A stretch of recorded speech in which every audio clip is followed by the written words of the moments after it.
88. 88 goes to the kidneys, and your blood pressure is back up. Okay?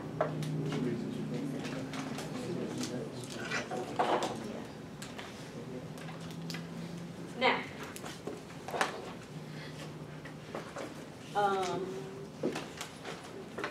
basically, pregnancy or late pregnancy or nursing. So late pregnancy or nursing will stimulate your posterior pituitary. Your posterior pituitary will release oxytocin.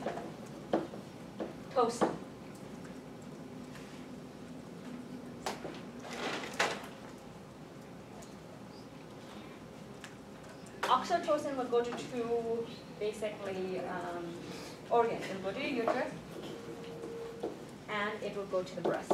Okay?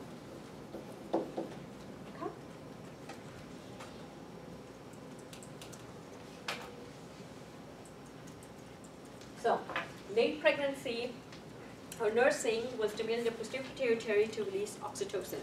Oxytocin will go travel by the bloodstream. It will travel to the uterus and to the breast. Okay? I'm not going to tell you what happens there.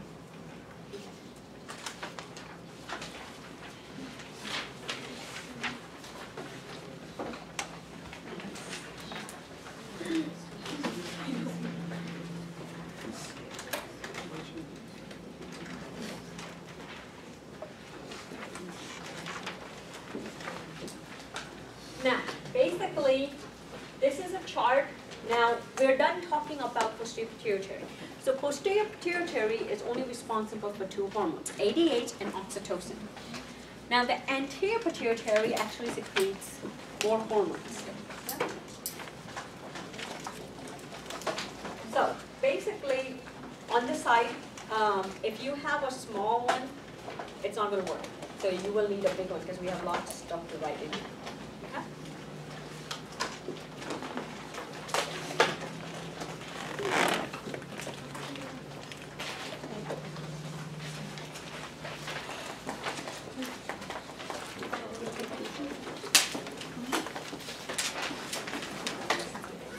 Okay, so this is basically, okay,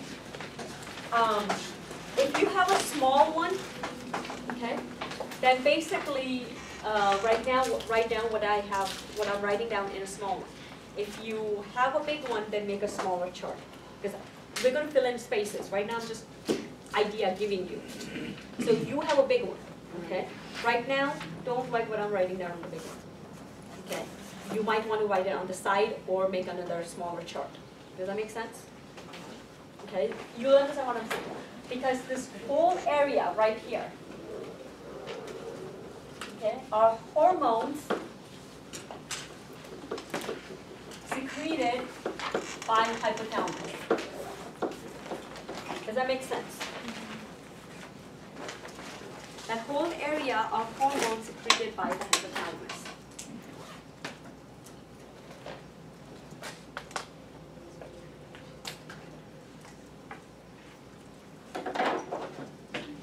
Now this entire area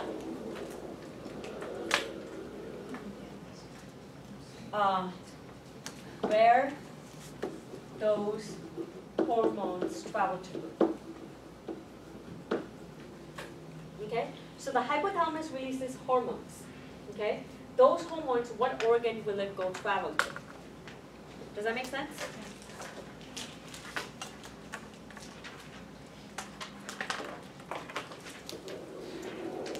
This area, what hormones are secreted by the above gland?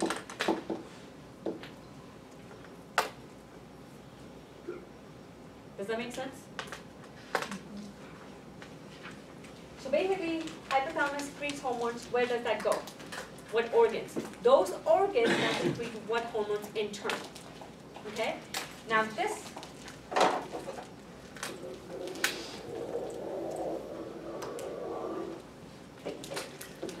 what hormones are secreted by the above glands. No, hold on. What? Hormones are secreted by the above.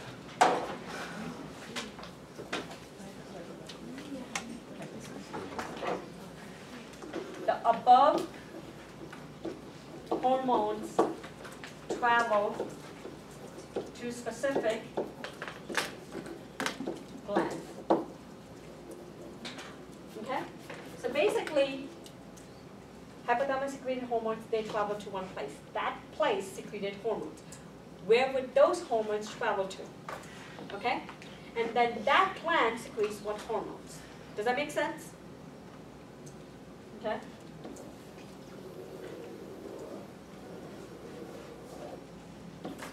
What hormones are secreted by above glands? Okay? So endocrine system is one gland secretes a hormone, it goes travel somewhere else. It stimulates or inhibits that gland to release something else in turn. That hormone now goes somewhere else. Does that make sense? Okay? So hypothalamus will release certain hormones, it will travel to these organs. This organ in turn will secrete some other hormones. Those hormones will travel to a different site, and what hormone is secreted by that site. Does that make sense? Okay? What hormones are secreted by the above glands? Does that make sense? Now, where each hormone is different. So each one arrow going this way, it will change accordingly. But that's why it's a general idea. Does that make sense? This is why I told you if you have a big one, don't write this in. Okay, write it somewhere else. Now in the big one, we're going to talk about each hormone. What hormone is secreted, where does that go, what gland does this stimulate, because it changes according to the hormones. Make sense? This chart is going to be your goal. This is where majority of the endocrine tests will come from. Okay, so you make sure you know this. Even for anatomy, even for physiology, even for your future classes, because that's what endocrinology is.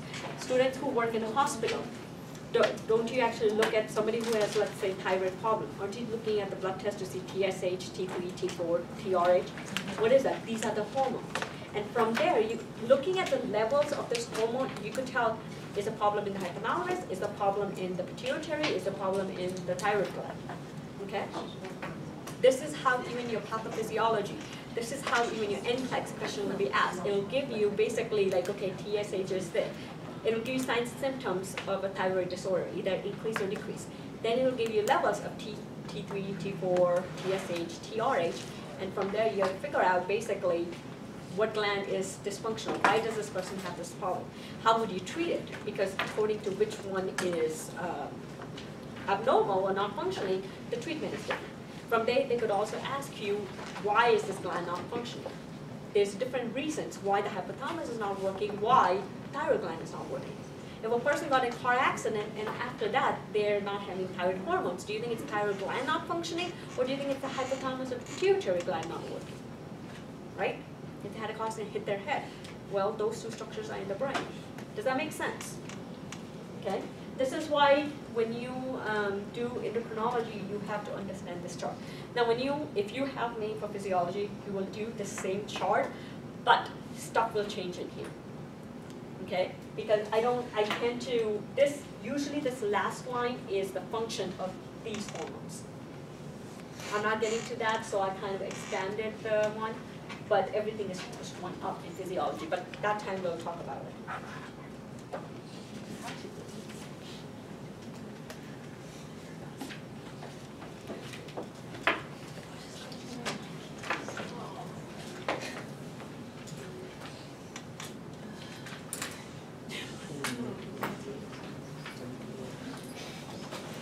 Now, if you have different colors, please use it. And make sure you have another sheet of paper because I'm going to abbreviate. You want to abbreviate on this one, but you will have to know the actual name, so you write that on a separate piece of paper. And if you try to write the full name, you don't have enough room.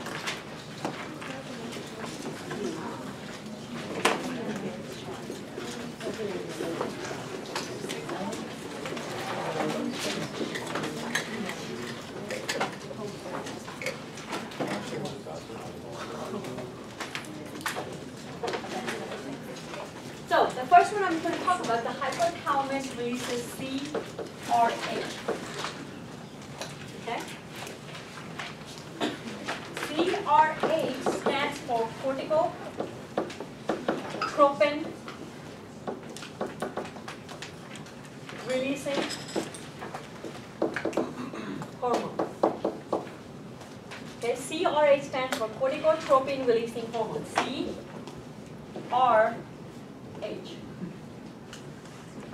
Okay?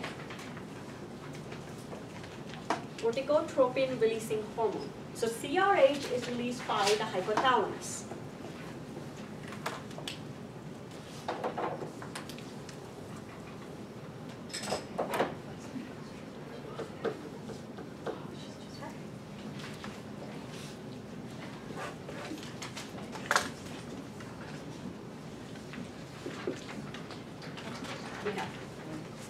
Now, CRH will stimulate, if I do a plus, it means it stimulates the anterior pituitary.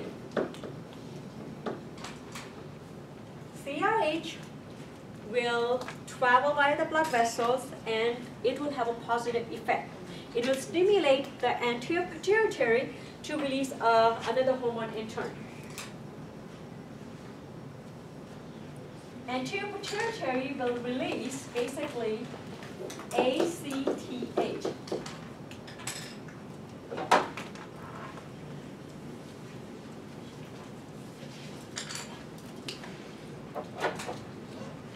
ACTH. Adrenal corticotropin hormone. Adrenals corticotropin hormone. ACTH. So CRH was corticotropin releasing hormone. ACTH is adrenal corticotropin hormone.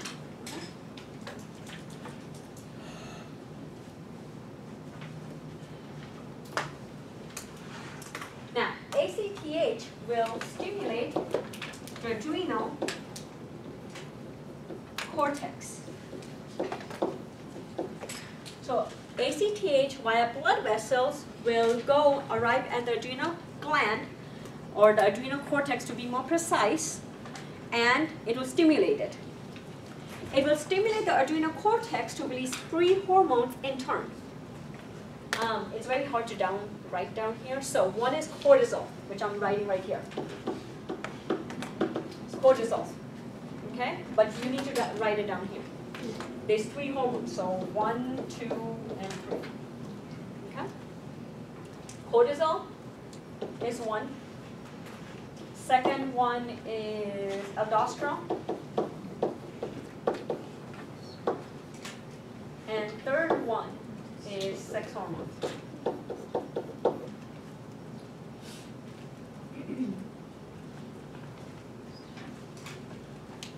So, ACTH will travel to the adrenal cortex and stimulate the adrenal cortex to release 3 hormones in turn. Cortisol, cortisol, aldosterone, and sex hormones. Okay? So, cortisol, aldosterone, and sex hormones. Okay? Does that make sense? So I'm going to ask you in a test. Cortisol, release of cortisol is due to what hormone being released from hypothalamus? Does that make sense? Or I could say CRH causes what is the final hormone that it causes the release of? Cortisol, aldosterone, or sex hormones. Okay? I could have choose all of the 5, so then you have to mark cortisol, aldosterone, and sex hormones.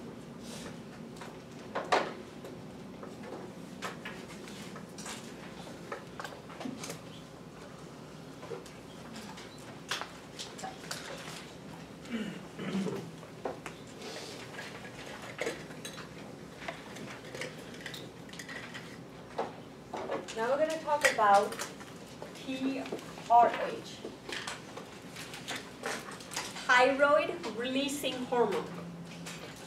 TRH stands for thyroid releasing hormone.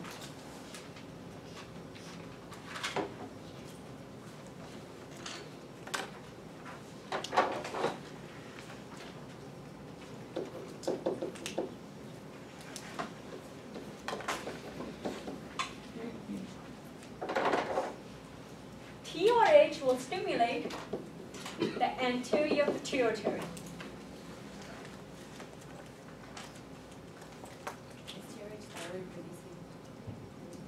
TRH, thyroid releasing hormone. So thyroid releasing hormone will travel to the anterior pituitary, stimulate the anterior pituitary to release TSH, thyroid stimulating hormone. Thyroid stimulating hormone.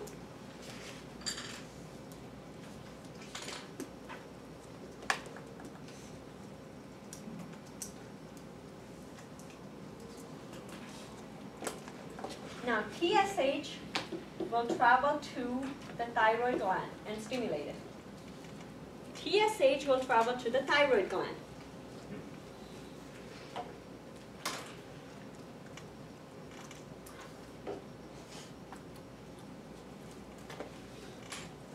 It will stimulate the thyroid gland to release two hormones in turn, T3, T4. T3 stands for triiodothyroxine. Triiodothyroxine. Tri means three. Triiodothyroxine is T3. T4 is thyroxine. So the thyroid gland, in response to TSH, will release two hormones, T3 and T4. T3 is triiodothyroxine and T4 is thyroxine.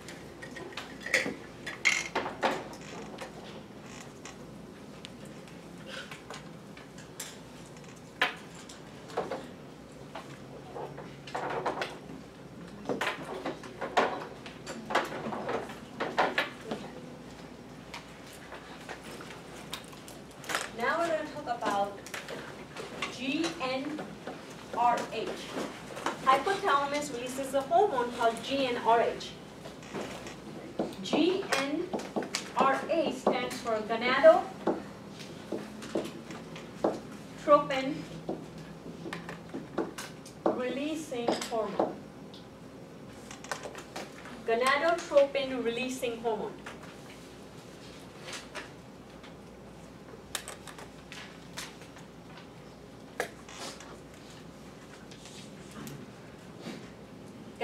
Yes. Are all of these hormones secreted by the hypothalamus? Yes, that's why I said this whole line is hormone secreted by the hypothalamus. So, GnRH released by the hypothalamus stimulates the anterior pituitary.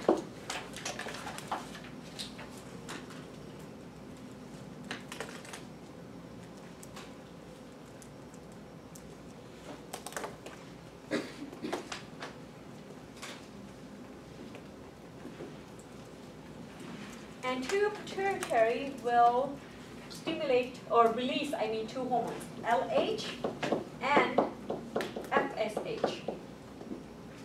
LH stands for luteinizing. Luteinizing hormone. And FSH stands for follicle stimulating hormone. LH, luteinizing hormone, FSH, follicle stimulating hormone.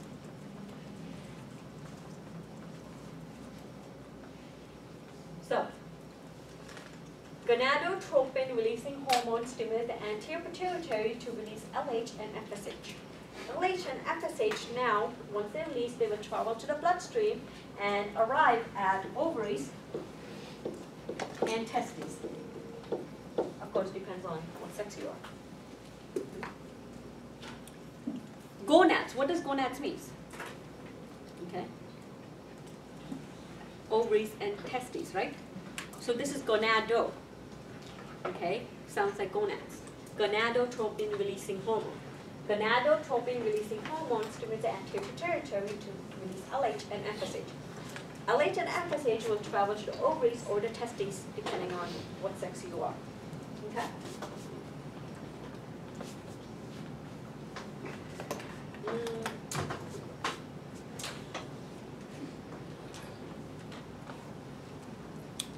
Okay, I'm not going to get more, just this is fine.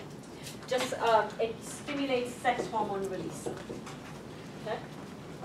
I mean, it kind of has different function, but we'll get more in detail in physiology. Right now, it just stimulates sex hormone to be released. So it will travel to the ovaries, cause sex hormone to be released. It will travel to the testes, cause sex hormone to be released. I mean, it's technically kind of wrong, but in physiology, we'll get more in detail. Follicle, stimulating hormone.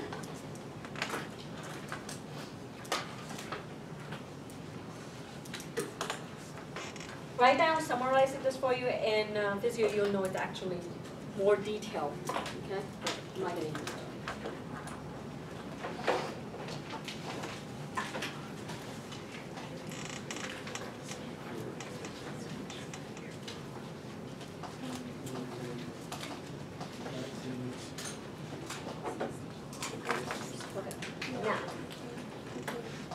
GHRH. This is GN, this is GH. Make sure you don't mix them up. GHRH stands for growth hormone releasing hormone.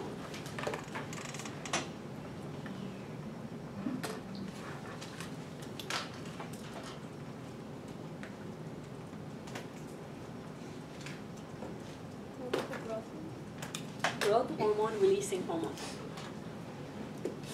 GHRH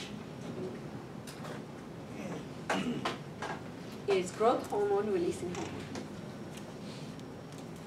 Growth hormone releasing hormone will stimulate the anterior pituitary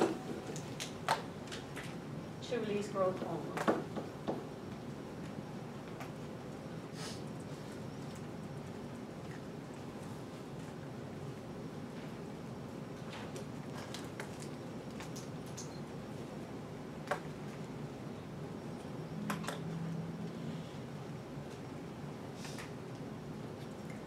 Now, growth hormone will travel to multiple areas in the body, but one I would like you to know, liver, it will definitely go to the liver, and it will stimulate the liver to release insulin, I can't write it, insulin-like growth factors.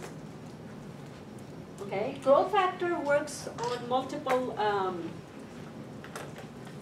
organs in our body, but it works on the skeletal system, it works on the muscle system, but it doesn't cause it to release something. The only gland it actually causes to release something is the liver. So it will travel to the liver and it will cause insulin-like growth factors to be released. Insulin-like growth factors.